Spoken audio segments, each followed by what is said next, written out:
today's video, we're going to talk about lash extensions. So right now, I had them removed kasi, you know, during this video, so pag-uusapan natin siya. So, kwento ko na rin sa inyo. So, I had lash extensions for about 3 months. And pinapagawa ko siya sa Lash Wishes sa Glorieta.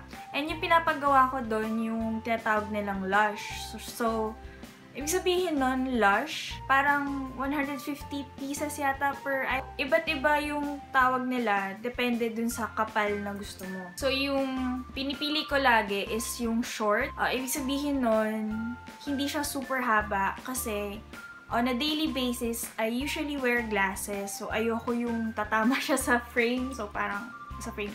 Sa lens. So, para lang hindi siya super duper inconvenient. And then, lastly, yung pinipili ko is yung mascara effect. So, parang yung pinakamakapal per strand yung pinipili ko para pag lahat sila nasa, nasa mata ko na, para akong naka-mascara. So, we're going to talk about the pros and cons of eyelash extensions. So, I have my notes here. So, yung first pro ko is, yun yung tinatawag na I woke up like this look. So, super effortless. Pagising mo, may mascara ka na, parang ang ganda-ganda mo na, pwede ka nang mag-selfie agad kasi yung mata mo, super duper ready na. By the way, I'm wearing Lash Lab Manila eyelashes.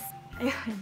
Next pro is, ang dali lang mag-makeup. Konting eyeshadow lang, ganon. Powder, normal foundation. Kasi, pag naka-eyelash extensions ka, you don't need yung super dramatic eyeshadows. Kasi nga, maganda na yung lashes mo eh. Well, depende pa rin sa kapal na lashes mo. Pero, with my case kasi, yung lash, makapal na siya and maganda na siya tingnan. Next pro, pag nagbe-beach ka, diba? Parang, hindi mo na kailangan mag-falsies, tapos, pag nag-workout, diba, minsan pag nag-workout ka or nagsiswimming ka, parang gusto mo mag-selfie, so parang ready ka na. Hindi mo feel na kalbo yung mata mo. Like ako, maikli lang kasi, tsaka manipis yung eyelashes ko, so parang feel ko may kulang. So far, yun pala yung naiisip kong pros, more on looks. Yun yung naisip ko na parang benefit when you have eyelash extension.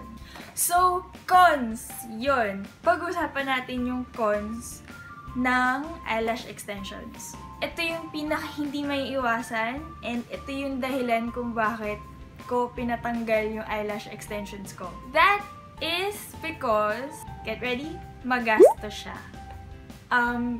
Yung Lush na pinapagawa ko, that's 1,000 pesos para sa full set. And then, after 2 weeks, after 2 weeks, pupunta ka ulit dun sa salon and then magpapa-retouch ka. And that would cost siguro mga 600 ulit. Akong ginagawa ko, after 1 month ako nagpapa-retouch. Pero sinasabi nila, hindi na kaya na retouch, so kailangan bagong set na. So, 1,000 na naman yun. So, medyo magastos siya and, ayun, makeup na lang.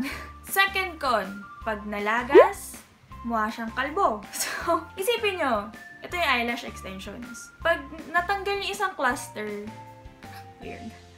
Pag natanggal yung isang cluster, ganyan na siya. So, may parang spaces ka dito. Parang bungi-bungi. Yun, hindi siya nakakalbo. Bungi-bungi yung itsura niya. Which minsan, hindi halata. Pero, kapag yung sa akin kasi yung Lush, which is dapat makapal siya, super halata kapag nabungi siya. And parang minsan, pag nalalagas na siya, parang nagtutwist siya eh. Basta yun. Isa pang con ng eyelash extensions is that natutusok yung mata mo. Ang explanation dito kasi, minsan, sa isang strand, or 2 strands, maraming cluster na eyelash extensions yung nilalagay nila. So, minsan, kuwari itong eyelash na to, diba nakadikit sila sa eyelash extensions? Sana this will make sense. So, pag nalagas na to, natatanggal siya sa root. Pero nakadikit pa rin siya sa eyelash extension.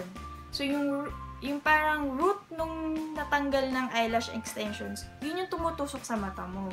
Kasi, yung isa pang nagsusupport dun sa eyelash extensions, nakadikit pa sa, hindi pa siya nalalagas. Ang tendency nun is yung root nito tutusok sa mata mo and parang super duper uncomfy ng feeling na parang gusto mo na lang siya tanggalin. And pag nangyayari yun, eyelash extensions mo, may tendency siya mag-twist-twist kasi wala na masyadong nagsusupport sa kanya, and by that time, yung nagsusupport na buhok or yung natural lash mo, mahaba na siya. So parang uurong na yung eyelash extensions mo. So, mas mabigat na siya and ganun. May solution naman dun. Pwede mo naman siyang i-brush using yung spoolie para gumanda ulit yung korte niya.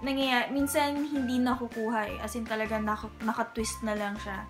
And minsan may nahihila, ganun. Next con is, pag gusto mo ng mas dramatic look, ibig sabihin, mas magastos. Yung pinipili kong Lush, yun yung second to the thickest nila na parang look. Minsan, di ba, I go to events or even mga parties or mga special occasions. Minsan gusto ko mas dramatic. Since parang naka-eyelash extensions ako, hindi ako pwede mag-falsies kasi parang mag-glue, ganun. Tapos, basta. Parang, you have to work with what you have. Parang, ito na yung lashes ko, parang bala na. Ayun. Isa pang con is minsan nahihirapan ako mag-makeup. Pag kuwari, di ba may eyelash extensions ako, tapos hindi ko kaya ganito straight yung brush ko. Kailangan ganun, parang nakataas. Kasi nga tatama siya dun sa eyelash extensions ko. Another con is dapat choosy ka sa cleansers mo. Lalo na pag nami-makeup ka sa mata. Kasi kailangan yung cleanser mo is oil-free. Kasi kapag may oil siya, may tendency siya na ma-weaken niya yung glue para dun sa eyelash extensions. So, mas malaki yung chance na magpo-fall off sila. Last na con na naiisip ko is yung pagpapaschedule mo na retouch. Most of the time, fully booked yung mga salon or depende siguro sa lugar nyo. Pero, for me, medyo naging hassle yun na minsan pupunta ako fully booked and then parang magre-rebook pa ako, ganyan. May constant worry ako na ano ba, makakapag-retouch pa ako ngayon or something. So, yun. Okay, so let's move on with the Q&A. Kasi nag-post ako ng picture over here sa Instagram asking you guys if you had any questions about lash extensions. So, there were a few. So, sasagutin natin siya today. So, first question is from Trisha May. Sabi niya, ilang weeks po ang itatagal na extensions ate? So, depende yon sa pag-alaga mo sa kanya. If lagi mo kinakamot, ganyan-ganyan. At most, siguro 1 week na maganda talaga. Pero, kung tinatanong mo if kung lahat sila matatanggal, siguro a month or more.